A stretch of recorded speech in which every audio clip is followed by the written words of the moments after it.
Chapter number 1 that is graphs in economics. Chapter किससे deal करता है? चैप्टर डील करता है कि ग्राफ और डायग्राम हमारे सब्जेक्ट इकोनॉमिक्स में किस तरह रिलेट होते हैं और वो क्यों यूजफुल है और क्यों हमको पढ़ना पड़ेगा। सी, सबसे पहले before we start with anything हमको ये समझ लेना चाहिए कि ग्राफ क्या है और डायग्राम क्या है। ग्राफ और डायग्राम दोनों ही सेम काम करते हैं, सिमिलर काम करते हैं। दैट इज वो लोग एक ऑब्जर्वेशन को या किसी डेटा को रिप्रेजेंट करते हैं पिक्चर के फॉर्म में। यानी ग्राफ भी पिक्चर है और डायग्राम भी पिक्चर है, दोनों पिक्चर है। ग्राफ और डायग्राम किसी भी डेटा को पिक्चर के फॉर्म में प्रेजेंट करते हैं। सर अगर दोनों ही पिक्चर के फॉर्म में किसी चीज को प्रेजेंट कर रहे हैं तो व्हाई डू वी नीड कि हमने ये दो अलग अलग वर्ड लिखे हुए हैं डायग्राम एंड ग्राफ? ऐसा नहीं है। डायग्राम जो है वो बहुत सिंपल होता है, पिक्चर के फॉर्म में होता है, जो आसानी से समझा जा सकता है। जबकि ग्राफ में थोड़ी बहुत कंडीशंस होती हैं, जो ऐसा ही बंदा ग्राफ समझ सकता है जिसके पास स्टैटिस्टिकल नॉलेज हो। जबकि जिसके पास स्टैटिस्टिकल नॉलेज नहीं है, जो बंदा पढ़ा लिखा नहीं है, वो भी ये डायग्राम समझ सकता है। ऐसा थोड़ा सा डिफरेंस है ग्राफ और डायग्राम के बीच में। तो वो क्या डिफरेंस है, we will start with that. दो मार्क का क्वेश्चन बनता है what is diagram, what is graph. जब व्हाट इज डायग्राम पूछा जाए तो पूरा डायग्राम के बारे में, जब व्हाट इज ग्राफ पूछा जाए तो पूरा ग्राफ के बारे में। First thing, what is diagram? Diagram representation of observable data in form of picture. Same way, graph भी representation of observable data in form of picture. Diagram में स्टैटिस्टिकल नॉलेज होना जरूरी है। जिस बंदे के पास स्टैटिस्टिकल नॉलेज है वो डायग्राम, स्टैटिस्टिकल नॉलेज होना जरूरी नहीं है। जिस बंदे के पास स्टैटिस्टिकल नॉलेज नहीं है वो भी डायग्राम को समझ सकता है। लेकिन ग्राफ सिर्फ वही बंदा समझेगा जिसके पास स्टैटिस्टिकल नॉलेज हो। ले पर्सन भी डायग्राम समझ जाएगा क्योंकि नॉलेज का कोई जरूरत नहीं है। यहाँ पे ले पर्सन ग्राफ नहीं समझ सकता, ले पर्सन को पहले स्टैटिस्टिकल नॉलेज हासिल करना पड़ेगा, फिर वो ग्राफ को समझ सकेगा।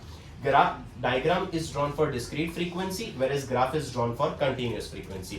Discrete frequency का मतलब होता है जब डेटा सिंपल फॉर्म में दिया हो। Continuous frequency का मतलब होता है जब डेटा क्लास के फॉर्म में या ग्रुप के फॉर्म में दिया हो। जब क्लास और ग्रुप के फॉर्म में डेटा दिया होता है उसको बोलते हैं कंटिन्यूस फ्रीक्वेंसी। जब सिंपल डेटा रिप्रेजेंट कर दिया होता है तब उसको बोलते हैं डिस्क्रीट फ्रीक्वेंसी। डिस्क्रीट फ्रीक्वेंसी के लिए हम डायग्राम ड्रॉ करते हैं, कंटिन्यूस फ्रीक्वेंसी के लिए हम ग्राफ ड्रॉ करते हैं।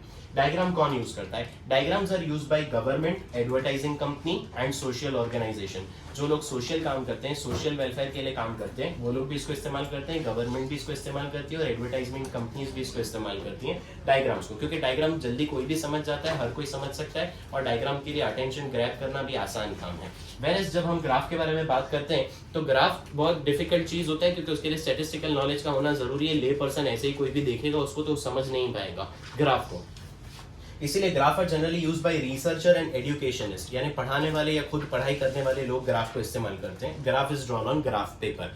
ये हुआ what is diagram and what is graph. Diagram क्या है और ग्राफ क्या है उतना समझ में आता है। देखो डायग्राम और ग्राफ दोनों में क्या होता है, पिक्चर के फॉर्म में हम किसी डेटा को रिप्रेजेंट करते हैं।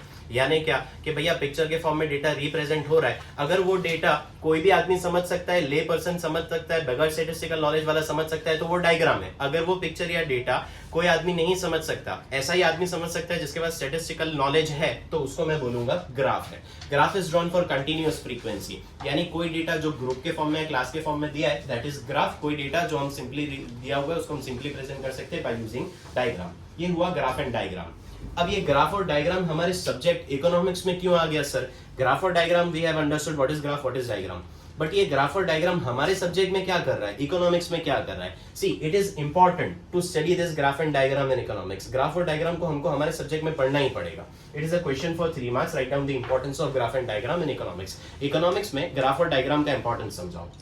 देखो ग्राफ और डायग्राम हमको बहुत तरीके से हेल्प करता है sir. First thing that is the subject of economics which is perceived to be difficult, यानी जिसको हम जनरली डिफिकल्ट मानते हैं, वो इजी हो जाता है, सिंपली समझ में आने लगता है अगर हम वो सब्जेक्ट में मदद ले ग्राफ और डायग्राम की। This is your first point. Graph और डायग्राम जो है वो सिंपल हो जाएगा, इजी हो जाएगा। इकोनॉमिक्स का सब्जेक्ट जो है वो सिंपल हो जाएगा, इजी हो जाएगा by using this graph and diagram.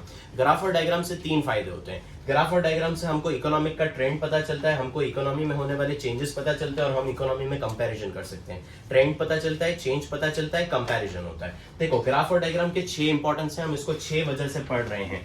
Graph और डायग्राम को हम 6 रीजन की वजह से इकोनॉमिक्स में पढ़ रहे हैं। पहला रीजन तो ये है कि सब्जेक्ट ऑफ इकोनॉमिक्स जिसको हम डिफिकल्ट मानते हैं वो इजी हो जाएगा अगर हम उसको पढ़े by using graph and diagram. Second, graph और डायग्राम से ट्रेंड पता चलता है, चेंज पता चलता है एंड कंपैरिजन हो सकता है, यानी हम ट्रेंड पता कर सकते हैं इकोनॉमी में चेंज पता कर सकते हैं इकोनॉमी में, एक चीज को दूसरी चीज के साथ, एक सेक्टर को दूसरे सेक्टर के साथ, एक यूनिट को दूसरे यूनिट के साथ कंपेयर कर सकते हैं।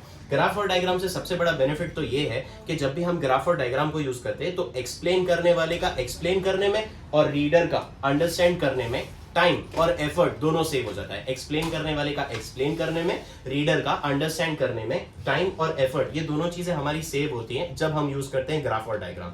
सी इकोनॉमिक्स में बहुत सारे डिफिकल्ट प्रिंसिपल्स भी हैं, जैसे लॉ ऑफ डिमांड है, लॉ ऑफ सप्लाई है, इंक्रीज डिक्रीज है, एक्सपांशन कॉन्ट्रैक्शन है। ये चीजें हम इजीली समझ सकते हैं by using graph and diagram. तो देखो ग्राफ और डायग्राम से एक तो हमारा जो पूरा सब्जेक्ट डिफिकल्ट है वो इजी हो जाता है, या तो कुछ जो डिफिकल्ट प्रिंसिपल है वो इजी हो जाते हैं। ग्राफ और डायग्राम से हमको 3 बेनिफिट होते हैं, ट्रेंड पता चलता है, चेंज पता चलता है, कंपैरिजन होता है।